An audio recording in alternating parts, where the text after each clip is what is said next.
Hello, Harwich. Thank you for joining us. I am here today with Town Administrator Joe Powers. My name is Emily Milan. I'm the Chair of the Voter Information Committee and the Assistant Director of Brooks Free Library. And I invited Joe today to come and do a warrant review ahead of special town meeting. So thank you for being here today, Joe. Emily, thanks so much for having me. I was thinking on the way here today that we can sort of juxtapose a lot of what's happening today and what's coming up on October 18th with the last time we had an opportunity to be in person and talk about things was back in 2020 in January, which seems like forever ago, but to be able to be back in person and equally exciting for me, my first indoor town meeting here at the community center, which is remarkable that I've been here 2.5 years and it'll be the first time to be indoors. But very excited about our special town meeting because it's a chance to get a lot of great things done for the town, to continue to make progress on some big issues. And I would be remiss if I didn't just put out there right at the top some logistical items. And what that is, we have our indoor town meeting as we've had before, but it's not going to be as we remember it in years past. So there are going to be some modifications. We would ask for everybody's patience and understanding. So we are going to have our town meeting in our gymnasium at our community center, Monday, October 18th at 6:30 p.m. But some of the things you'll notice that are different is no bleachers. So for you bleacher creature folks out there, we apologize in advance, but we think that's the appropriate step to take. And when I say we, that's certainly me working with the great staff here at the community center, our health director, public works, public safety, information technologies, really getting together as a team and trying to make the best possible decisions. And so we will still have an area marked off for non-voters. And that will always be to the moderator's right, so in front of those bleachers. The remaining 3 bleachers will also be closed, and what we're trying to do is establish safe distancing with chairs. And as I've put on all 3 warrant booklets that I've had to create, masks required, and we would ask everybody's understanding and participation with that. Having said that, we're back indoors, we're back at the community center, and we're back at town meeting. And I really am very excited about that. Yeah, I am too. I'm very excited. Well, let's dive in and talk about the articles that are on the warrant this year. The first several articles relate to wastewater. And I had an opportunity to sit down with Dan Pelletier, our water and wastewater superintendent, to discuss those, which was really enlightening for me, although I try and stay on top of things and know what's going on.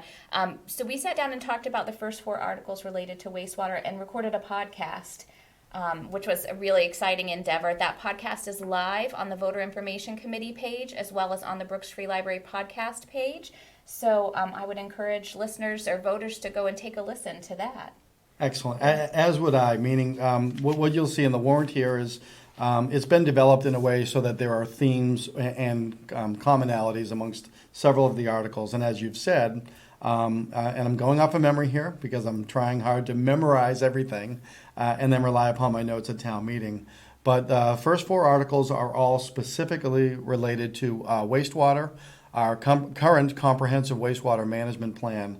And just as you said, we are going to rely upon the tremendous expertise and professionalism of our own wastewater superintendent, Dan Pelletier. So I love the fact that you and Dan were able to do that podcast.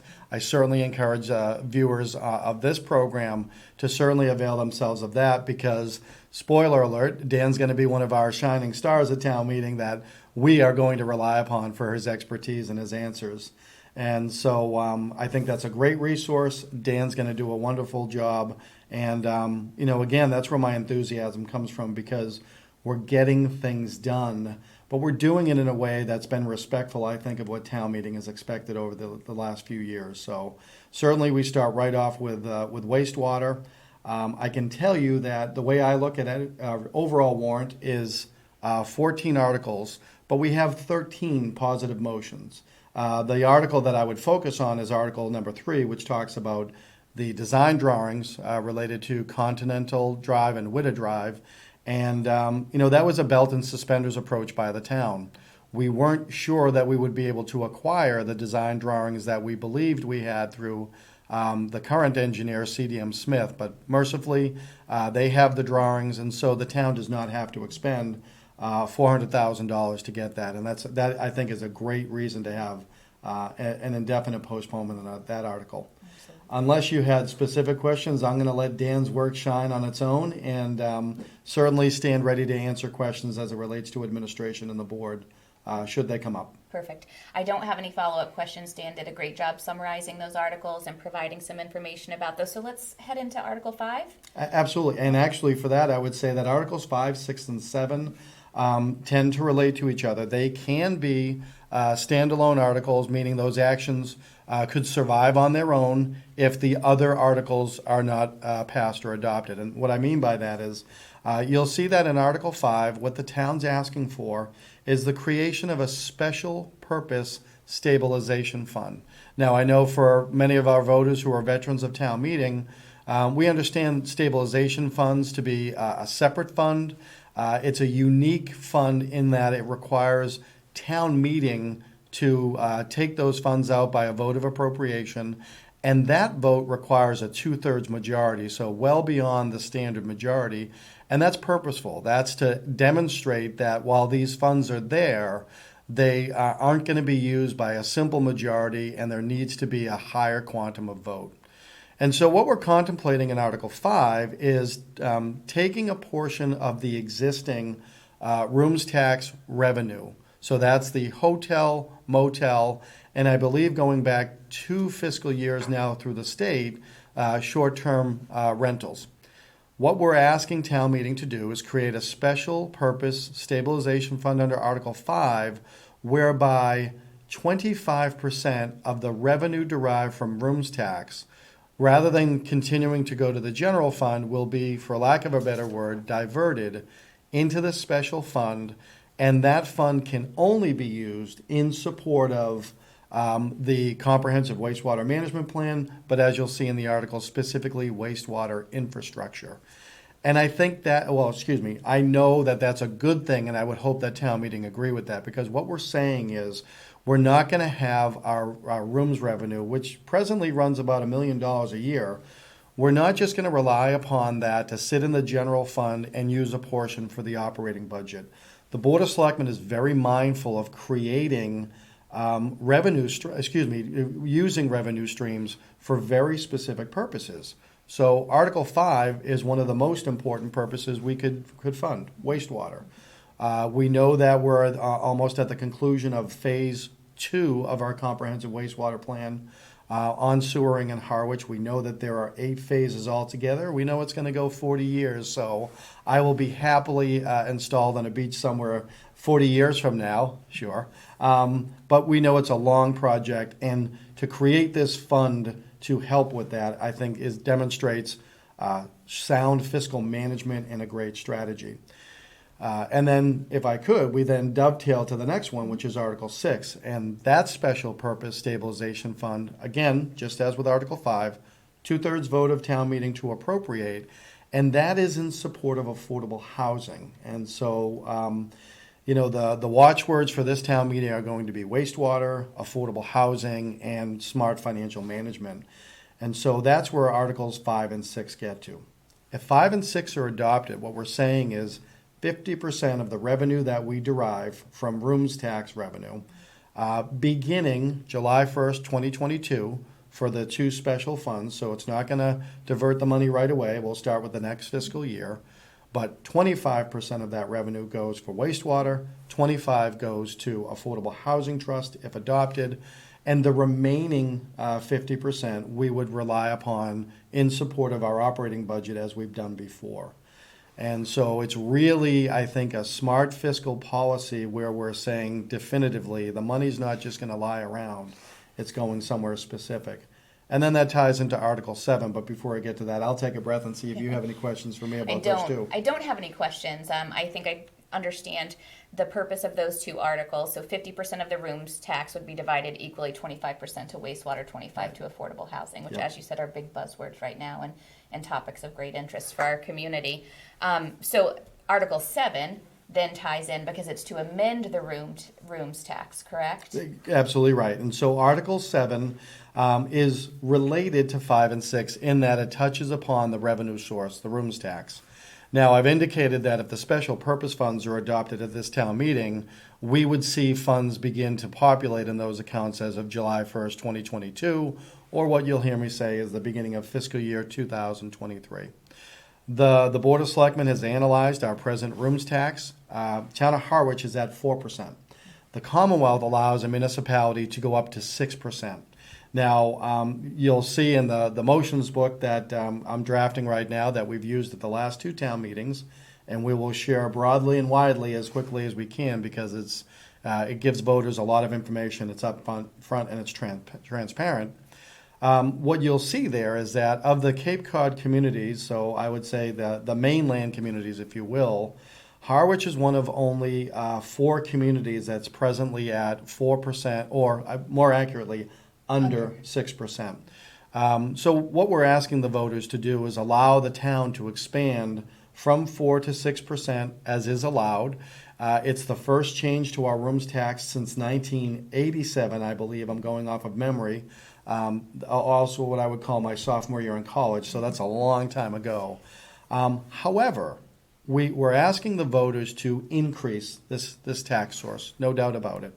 However, we're doing it mindful of the lodging establishments in town, and equally importantly, their customer base. And so this would not, if adopted at this town meeting, it would not go in effect until January 1st of 2023. And so we're looking at an increase in more than a year's time. So we do that to give everybody fair notice.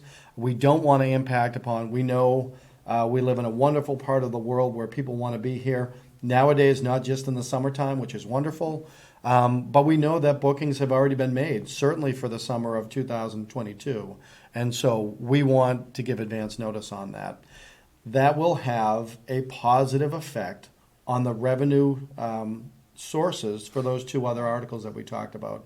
So what we're anticipating, and our finance director, Carol Capola, as always, has done great work on the analysis. We can see a trend over the last few years, and certainly greatly enhanced by short-term rentals, where we roughly bring in about $1 million. And so with this change, we do expect that number to go up to 1.5 million. And so what that says in the future, if we see those revenues coming in, we've got 25% going to wastewater if adopted, 25% going to affordable housing, and that 50% supporting the operating budget, because we know our costs overall aren't going to go down. Okay. All right. So if adopted, the 2 stabilization funds will go into place at the beginning of the next fiscal year. Correct, right? July and 1. Then Yep. a year later, if adopted, the increase in the rooms tax. Not a year later. Not a So and that's where it gets confusing. Okay. You're absolutely right. Articles 5 and 6 are impacted in the fiscal year. And so, there's so many different years that you can have in a municipal calendar, fiscal year, calendar year, what have you. So we're talking about, New Year's Day for the fiscal is July 1st. For this tax, we're saying that it would start on the calendar year, 2023. So January 1st. January 1st. So just a little bit more than 5 months after we've started populating these stabilization funds if adopted by town meeting. Okay. All right. Thank you. Thank you for that clarification. All right. So Article 8 is to fund non-union personnel wage increases, and it looks like there's a few of these articles coming up as well. So I see what you're saying about those trends. Absolutely. And so, yes, we have companion articles, is the phrase that I would use. And what we're talking about is we're talking about articles, and I'm going to rely upon you, 8, 9, and 10. Yes. And so going from memory again, Article 8 funds a 2% cost of living adjustment. And it's going to impact upon our personnel bylaw employees. So those are many of our managers, like our deputies, our assistant town administrator, management folks that are not represented by a collective bargaining agreement. Now we're leading off with personnel because it ties into the other 2 articles, which were negotiations with collective bargaining associations. So we the town, management, which is Board of Selectmen, and me as their agent at the bargaining table, have reached agreement with the Water Department Operations Union. So those men and women that work outside in the ditches, in the streets, if you will. Administrative staff is still covered under a different bargaining unit that's still in negotiation. But Article 8 gives a 2% cost of living adjustment to personnel bylaw employees. It does not cover me or my peers that have contracts. When and if the board does that, we would deal with that at a future town meeting. So that's Article 8, very straightforward, 2% cost of living adjustment. When you then proceed to Articles 9 and 10, and I will ask you to help me out here. Sure. I can't remember Article which 9. one is 9. Article 9 is fire, and Article 10 is water. Thank you very Yep. much. So Article 9, International Association of Firefighters, the men and women that don the uniforms and go out every day in harm's way. The town was able to bargain with them collectively and in good faith. And what we've reached is a 1-year extension and a 2% cost of living. Now, with each of the two unions, there's also what Labor Council has trained me to refer to as an ornament. And so aside from the cost of living, there was one other stipulation or agreement that the parties reached. Now, for the firefighters, it's an educational incentive that dovetails with their colleagues in the police department. And so it really just trues up the firefighters to be on the same par with an educational incentive as their brothers and sisters in the police department. For the water department, and again, it's water department field employees, so outdoors operationally, if you will, in addition to their 2% cost of living adjustment, their ornament, if you will, is to match their hours of operation with a peer group being the Department of Public Works field employees. And what that really means is their hours are going to change, most specifically on Fridays. I think everyone's aware that DPW ends their road work usually on Thursdays, and then they close up the street on Friday mornings. The way that I've said it to the board and everybody else is I think it's smart to have the two contracts agree on hours of operation. And I think there's not a hidden benefit, but a side benefit for all of us that don't operate heavy equipment. And that is all of our big trucks, equipments, and road openings should be closed on Fridays, not just in the summer, but throughout the year. And so I think that's a benefit to everybody else. And last but not least, it's smart because it's similar type of equipment and same type of operations. And so water and DPW are the two departments that impact upon our roadways, that dig the ditches and the trenches and all that. And so the town has agreed to have them match up their hours.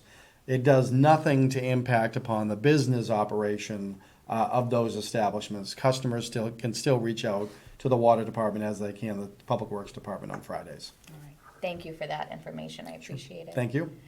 All right, so moving on to Article 11, transfer of surplus bond proceeds. So this one has no other companion, and it is one that I am least qualified to speak to. What I will say is our finance director has found an opportunity whereby we had a debt exclusion and a borrowing for Fire Station 2. There are funds available, so we're asking the town for the right to transfer the proceeds from that borrowing because we have money left over. We know Station 2 is complete and fully operational. We don't anticipate any other costs related to that project. So we have an opportunity to rely upon that in the purchase and acquisition of the Quint, which is a piece of equipment we've been talking about literally for 2 years. It was approved at town meeting this past annual, and it's just another smart fiscal policy where if the town agrees, we will move things around, and it's just a better way to operate. That is the best that your math-addled, word-based town administrator can offer at this point. But I know from our finance director, it makes good financial sense. It's sound practice. And I think we'll all be well served with the adoption of that article. Okay.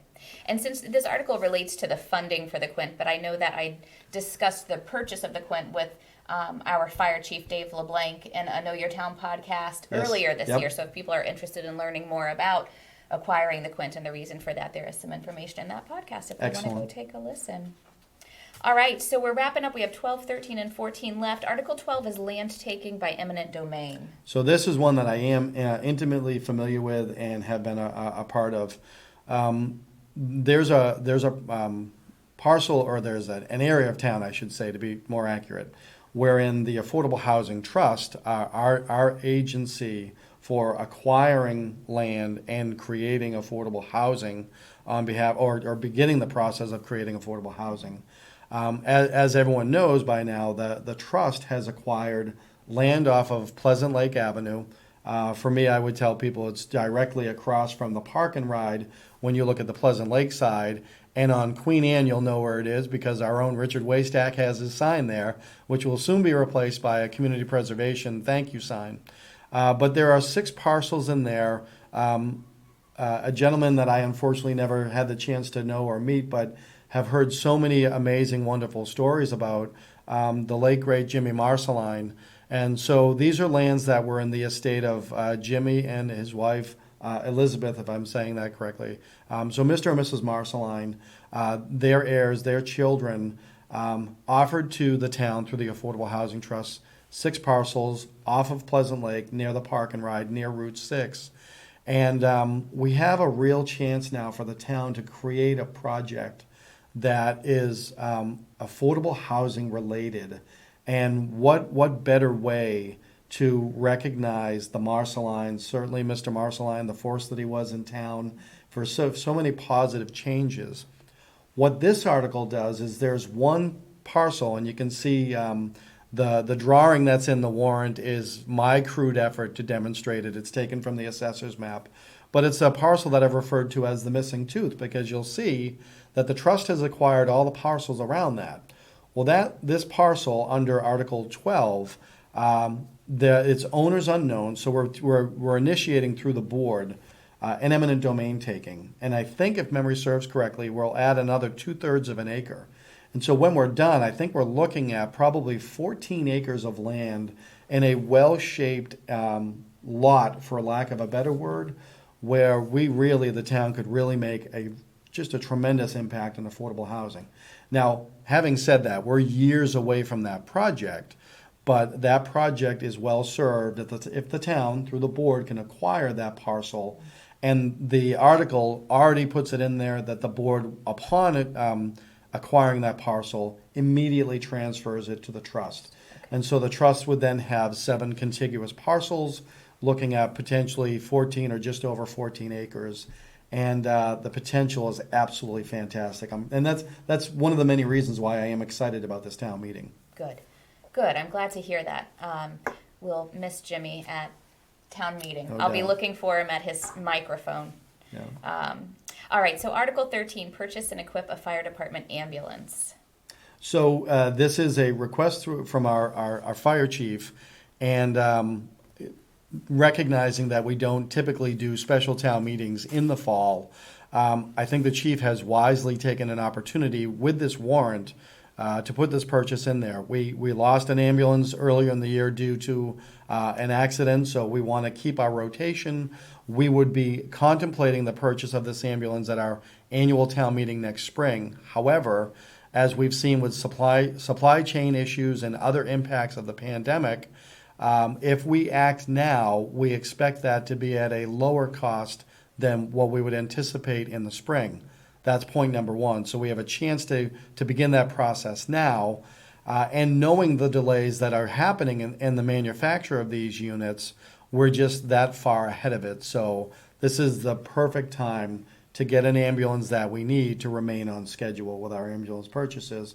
And as with many of these articles, the funding is there through our free cash, which is in an extraordinary number this year because of the growth that we saw in lodgings and all of that. So it just makes sense. Excellent. All right. And the final article is Article 14, to fund prior year's unpaid bills. So I will tell you, I think I speak for our finance director when I say this is one of those little annoyances, for lack of a better word. These are bills that we incurred in the last fiscal year that the vendors didn't get to us in time. So we're looking at about $10,400. We have to pay these bills. We have to meet our obligations. But the quantum of vote on this is 9/10 vote because it's something that's extraordinary. But this is rather straightforward. And if we didn't do it in the special, we'd be doing it in the spring anyway. So we end on let's pay these bills and get out of here. Okay. All right, excellent. All right, well, I'm looking forward to another in-person town meeting for the first time in a while. Amen. Again, I'll just reiterate, no bleachers and masks are required, but we hope to see you all there on October the 18th at 6:30.